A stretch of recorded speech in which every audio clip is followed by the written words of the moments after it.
We can process the website content and extract HTML tags as well as data using Beautiful Soup. We have to pass the content using HTML.parser as part of the features, and we have to build the Beautiful Soup object. Once that is done, we should be able to process it further. We have already seen how to build the Beautiful Soup object using the content from a HTML page. I'm just running it here.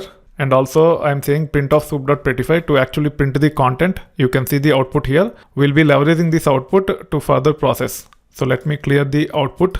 And now let me go here and let's get into the details. First, we will see how to extract all the A tags. We can extract links provided as part of this website by actually going to the A tags. We'll get to the details about what are links that are there as part of this website as we proceed further. For now, I'm just highlighting the capabilities. By extracting all the A tags, we can further get the details about links that are provided as part of this website or web page. It is actually web page, not website. So let me fix it here. Here is the code snippet to get the A tags from the landing page. You should be able to get all the A tags here. You can see the details. Now, if you want to get the links, you just have to use this href attribute and you should be able to get the links from these A tags. If you want to get the content, you just have to use a.string or a.getText. As long as you don't have any special characters, string will work. But if you have special characters such as new line character, you might have to use getText. GetText is more appropriate than string. You can actually run getText and you should be able to see the output here. With the string, you can see some of the values are displayed as nones.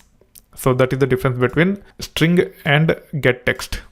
Now we can also get the URLs used as part of these A tags by saying print of A of href. So href is an attribute within A tag which will contain the URL. To get the URLs, we have to use this code snippet. However, this will fail because some of the A tags doesn't have href attribute, and whenever it have encountered, it failed. Either you can take care of this by using exception handling, or you can just use a.get href. If it contain href, it will return the actual href, otherwise it will return none. So as long as it is not none, we are trying to print, this code will work without any issues. We should be able to see all the href URLs that are part of A tags.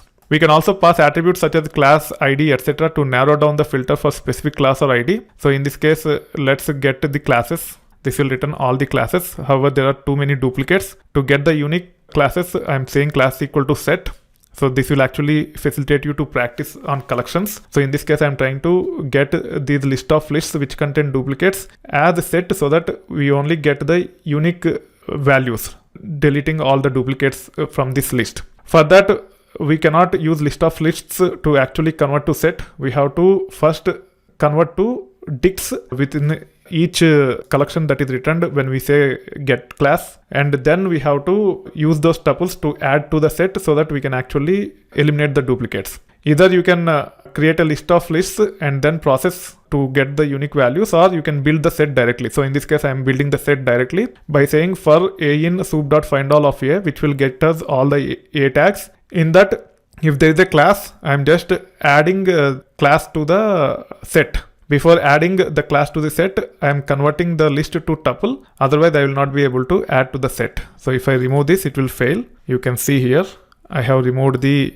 tuple call, and you can see that it is failing. It is saying unhashable type list because by default, this will return list. So you cannot just add lists to the set directly. But if you change this to tuple type by invoking tuple like this, you should be able to add to the set. Now you should be able to see the details from classes. You can see all the unique ones here.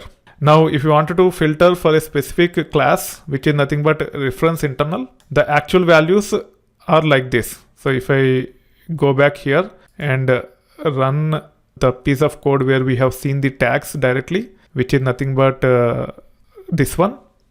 Okay, you can see that the classes are of this format. It is nothing but reference internal. So we have to pass this to filter down further. Now we can actually go here. Either we can use this approach or this approach to narrow down the filter for these classes. So these are two classes which are applied on the tag. So for reference internal classes, we are trying to get the A tags. So in this case, it will filter down the A tags for reference internal classes. Either you can pass as dict like this, or you can also say soup.find of a, comma, class underscore, then you can say equal to reference internal like this. When it comes to ID, it is direct ID equal to, you don't need to have underscore at the end. But with the class, as it is a keyword, I guess we have to use underscore at the end. So both of them will work in the similar manner. We can also access attribute values such as href of a tag, which we have seen already. Using this approach, we should be able to get the href values for these anchor tags which contain class as reference internal. Now let me run this and we should be able to see the output. So these are the hrefs with reference internal. So these are all internal links. You can also use this approach to get the output. In this case, it is class underscore equal to reference internal. Now let's check all the IDs.